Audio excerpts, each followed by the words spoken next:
Welcome back, you guys. I'm here with some interesting videos about microbursts, and we're going to dive deep into what a microburst is, how are they formed, and then I'm going to share with you some interesting facts about things that you don't even know about microbursts.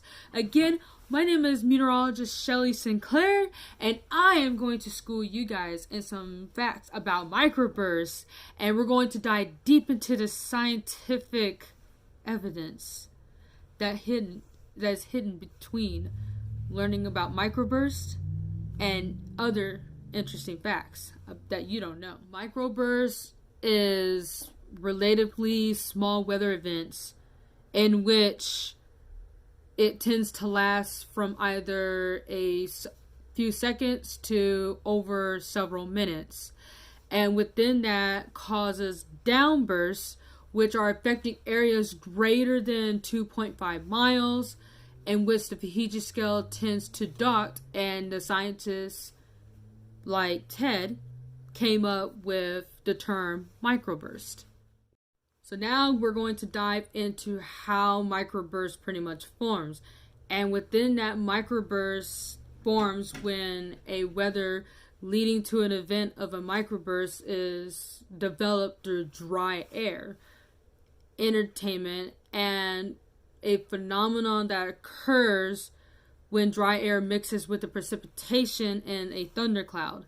Now, when that precipitation is built up, the dry air causes droplets to evaporate inside of it. And when the dry air and the droplets evaporate, it results in a rapid drop in the air temperature.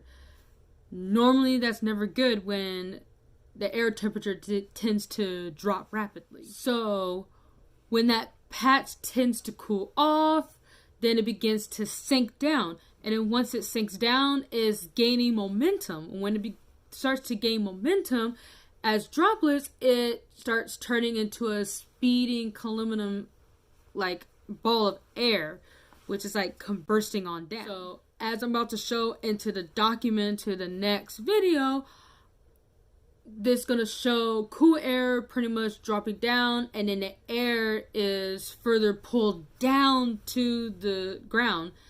And by the weight of the precipitation is called water loading. So water loading starts to cause the air to drop even faster. So it's going as fast as it can, dropping down to the air. So when you have that happen, you have different type of microbursts. You got wet microbursts, and then you got dry microbursts. So within wet microbursts, those tend to happen mostly in humid climates, like the southeastern United States, where they have plenty of thunderstorms. And with the wet microbursts, they are typically driven by dry air amongst having water loading, which tend to bring the pressure down even faster. Now, within dry microbursts, that happens within dry air entertainment due to the amount of moisture in the upper levels, but eventually turns into a wind-driven event with no surface participation around it. And within some microbursts, some of them are known as hyperds, and hyperds is a combination of wet and dry, with some driven and several influence, such as dry air entertainment, precipitation loading, cooling that happens beneath the cloud bases, and sometimes can form ice crystals, which turns directly into vapor, which is pretty amazing if you think about that. Now, some of you might get confused whether if you look out into the horizon and wonder whether it's a microburst or a tornado, and it gets pretty confusing, which I'm going to show you in the next video, and I'm going to explain the difference between the tornado and the difference between a microburst. But throughout less well-known tornadoes, microbursts are much more common according to the National Weather Service, and it is known scientifically that approximately 10 microburst reports are for every known tornado, but those numbers are just estimates as far as in the scientific community. Now, within microbursts, sometimes it can cause a lot of disasters within, flying airplanes in the sky. So, microbursts are still proposed to incredible dangers to certain aircrafts, especially if you are a pilot and trained. Sometimes that can't be enough to fly airplanes, especially through an event of a microburst. Now, microbursts, particularly for a pilot who is about to start takeoff or landing, will have a hard time doing so through an event like this. Why? Because winds tend to estimate up to 100 miles per hour, and trying to maneuver through a strong microburst is about as difficult as flying through a tornado, which doing either so is pretty dangerous, if you get what I'm saying. And much like tornadoes, microbursts are much difficult to detect on the Doppler radar and seems to sometimes come out of nowhere. So sometimes you have to be very careful, especially where you're flying into.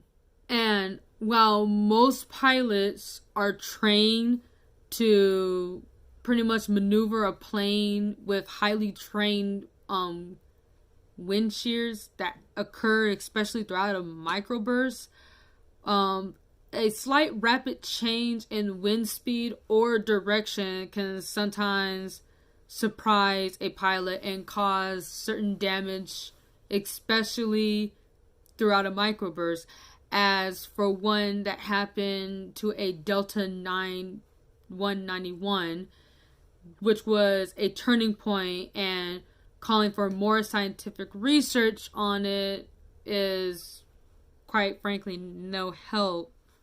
But since 1988, aircraft has done a much better way of making sure pilots know how to not only maneuver around microbursts, but then worry about the safety of other pilots as well, especially those who actually fly the U.S. commercial airlines or a U.S. air flight. So one interesting fact is that forecasting microbursts is actually quite difficult, mostly because we don't ever know when such event is going to happen, unlike we know when a tornado is going to touch down. When it comes to forecasting, pretty much it's just more of a looking out into the sky and seeing what the weather has in store for us. So detecting a microburst is pretty difficult, but at the same time, knowing what it is and how it gravitates is pretty easy and straightforward.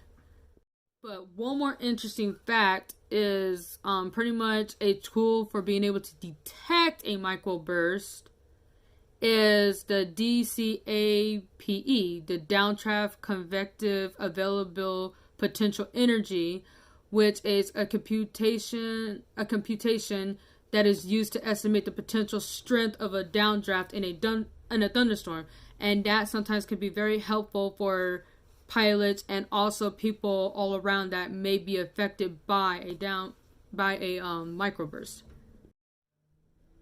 So those are my interesting facts about microbursts. If you got any more that you guys would like me to talk about, please drop a comment below. Don't forget to like and subscribe my video and turn on your post notification. And I will be, again, posting videos every Saturday. So if you guys have anything you guys want me to address, please let me know. Again, my name is meteorologist Shelly Sinclair. I am signing out for now, and I will see you guys next Saturday. Bye.